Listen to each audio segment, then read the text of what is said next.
A aprovação no Senado da medida provisória que autoriza a privatização da Eletrobras, a derrubada de quebras de sigilo da CPI. O Brasil perto de atingir 500 mil mortos na pandemia. O pânico satânico no caso de Lázaro Barbosa de Souza.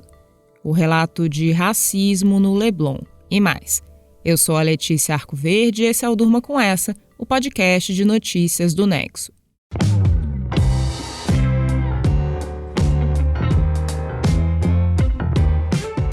Hoje é sexta-feira, 18 de junho de 2021, dia de extratos da semana aqui no Durma Com Essa.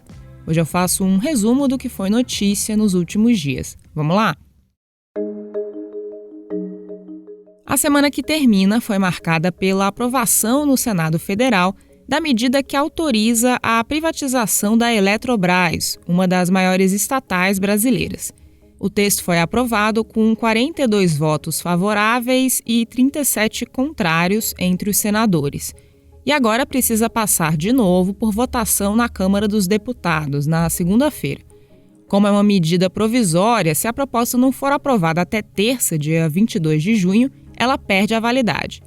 Se for aprovada, o governo fica liberado para vender ações da Eletrobras e deixar de ser o acionista majoritário da empresa de energia. Da Eletrobras, permanecendo com a Golden Share, que é a possibilidade de veto das decisões estratégicas, e com uma boa perspectiva da capitalização de uma empresa que precisa se tornar competitiva. Essa foi a lógica do Senado Federal ao apreciar essa matéria. Com as modificações... Esse é o presidente do Senado, Rodrigo Pacheco, do DEM, comentando a votação que aconteceu na quinta-feira. Esse debate sobre a venda da Eletrobras se dá em meio a uma crise no setor elétrico, a aumentos sucessivos na conta de luz e pressão para avançar a agenda de privatizações do governo Bolsonaro. A proposta do Congresso também é criticada por ter exigências a mais adicionadas pelos parlamentares, os chamados jabutis. Um deles é a obrigação do governo contratar quantidades fixas de energia de usinas termoelétricas movidas a gás natural, que é uma fonte cara e poluente de energia. O setor industrial diz que isso vai encarecer a conta de luz, enquanto o governo diz que a privatização vai baratear a tarifa.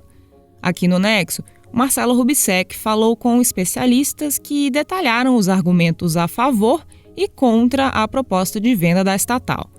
O texto do Marcelo está linkado na descrição do episódio de hoje, junto com os outros conteúdos que eu citar ao longo do programa. A CPI da Covid anunciou 14 nomes que, a partir de agora, passam a ser investigados formalmente pelos senadores. Entre eles estão o titular da Saúde, Marcelo Queiroga, e os ex-ministros Eduardo Pazuello e Ernesto Araújo.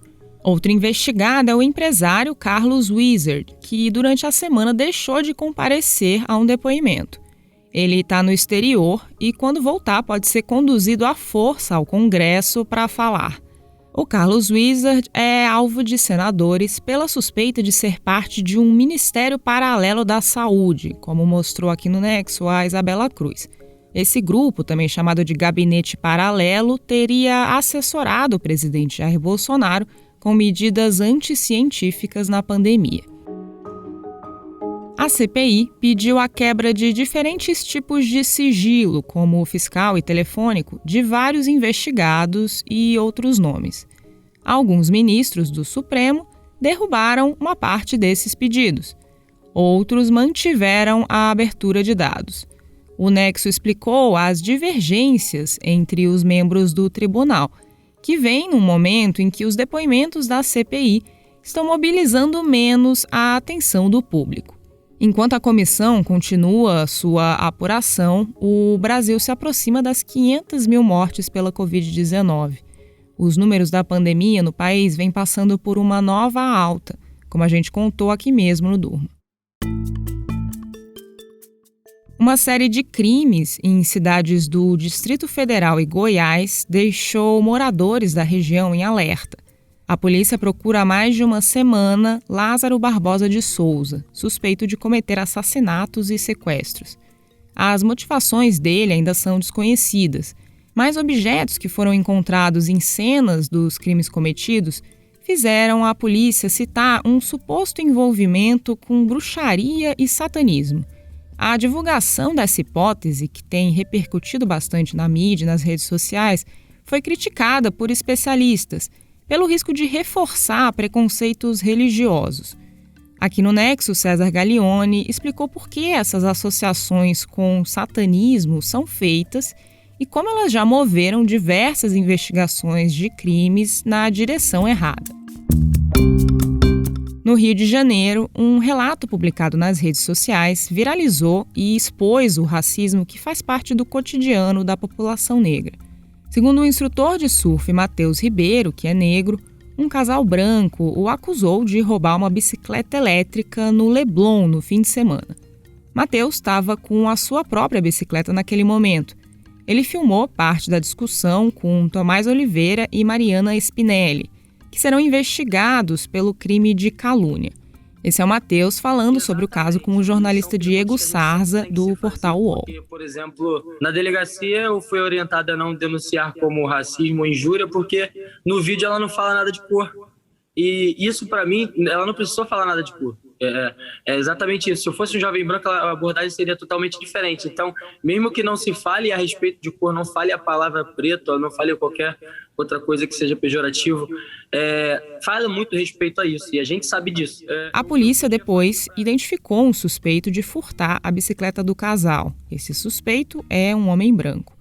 Aqui no Nexo, o Vitor Pamplona entrevistou a socióloga Márcia Lima. Ela comentou como o uso da tecnologia para denunciar casos desse tipo tem mudado as relações raciais. E também falou sobre quais são os limites disso.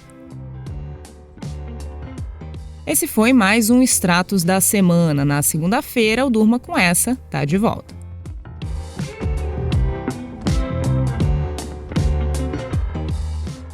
Com roteiro de Letícia Arcoverde, produção de Conrado Corsaletti e edição de som de Roberto Soares, fica aqui mais um Durma Com Essa.